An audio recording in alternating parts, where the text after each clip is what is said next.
আসসালামু আলাইকুম রহমতুল্লাহ। প্রিয় ভিউয়ার্স, আমরা এখন বাস করছি একটি নতুন পৃথিবীতে, আধুনিক পৃথিবী, যাকে বলা হয় অত্যাধুনিক পৃথিবী। এখন পুরো পৃথিবী একটা গ্লোবালি ভিলেজ। আমরা সারা বিশ্বের মানুষ যেন একটি গ্রামের ভিতর বসবাস করছি। আমরা এই একটি গ্রামের দিকে তাকালেই দেখতে পাই এখানে চলছে পেশি শক্তি, চলছে টাকার খেলা, এখানে চলছে বৃথা পানের মেলা। এখানে বিত্তশালীর ছেলে মেয়েরা হোটেলে যায়, বারে যায়, উদ্দাম নৃত্য করে, রাত কাটায়। বিয়ের আগে তারা করে লিভ টুগেদার, আর বিয়ের পরে চলে এক অবাধ পরকীয়া। এখানে কথা বলার কেউ নেই। তারা যা কিছু করে সব কিছুই যেন জায়েজ হয়ে যায়, সব কিছুই যেন সুন্দর দেখায়। কিন্তু যখন একটা গরিব, একজন নিঃস্ব, একজন পতিতা, সে যখন সমাজে কোনো কিছু করে, কোনো অন্যায় কাজ করে বা অসমর্থিত কোনো কাজ করে, তাদেরকে আমরা গালি দেই পেশা, পতিতা, নটি। কেন কেন আমরা তাদেরকে গালি দিই? তারা কি মানুষ নয়? কিন্তু তারা কেন পতিতাবৃত্তি করে? কেউ কি তাদের খবর নেয়? সমাজ, সংস্থা, রাষ্ট্র, ধর্মগুরুরা? ধর্ম নিশ্চয়ই বলে এদেরকে মানবিক সাপোর্ট দেওয়ার, এদেরকে পুনর্বাসন করার জন্য, এদেরকে ভুল রাস্তা থেকে ফিরিয়ে আনার জন্য। কিন্তু যারা এই ধর্মের চাষবাস করেন, তারা কি সেভাবে তাদের দিকে নজর দিতে পারছেন? মানবতা, আমরা মানবতার কথা বলি, সারা বিশ্বে মানবতার খেলা চলে। মানবতার নামে কত কিছু হয়, কত ভাতা চলমান রয়েছে, কত ধরনের পুনর্বাসন ব্যবস্থা চলমান রয়েছে সারা বিশ্বে, সারা দুনিয়ায়। কিন্তু কখনো কি দেখেছেন যে পতিতাদের পুনর্বাসন করা হচ্ছে? তারা কি মানুষ নয়? তাদের কি পুনর্বাসন করা যায় না? অবশ্যই যায়, কিন্তু আমরা সেদিকে নজর দেই না। পতিতা পল্লীগুলোতে কত শিশু জন্ম নেয়,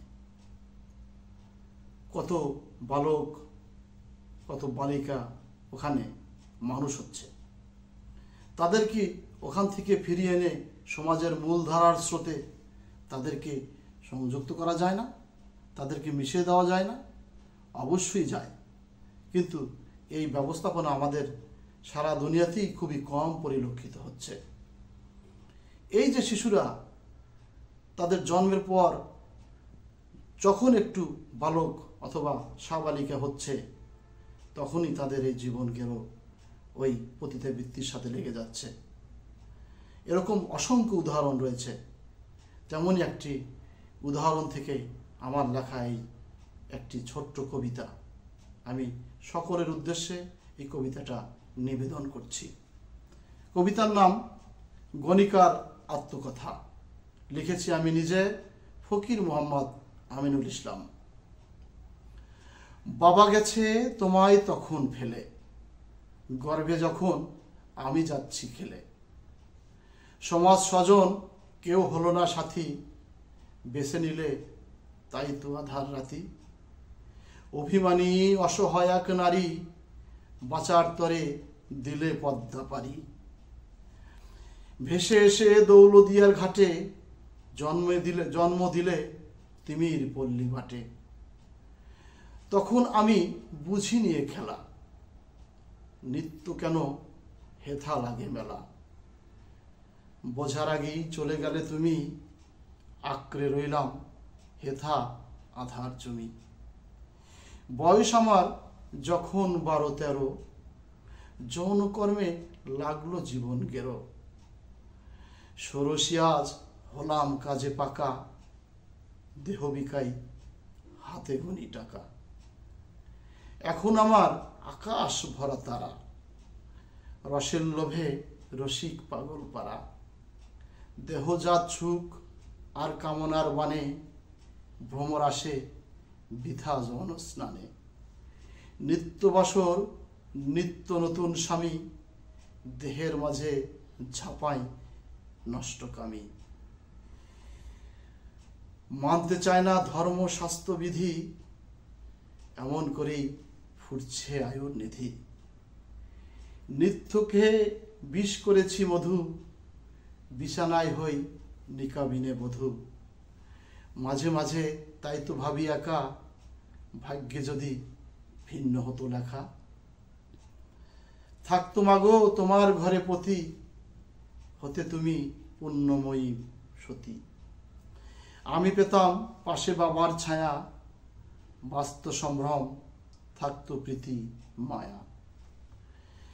কেমন বাজার খুললে ধরায় প্রভু, আলোর দেখা পেলাম না হায় কভু।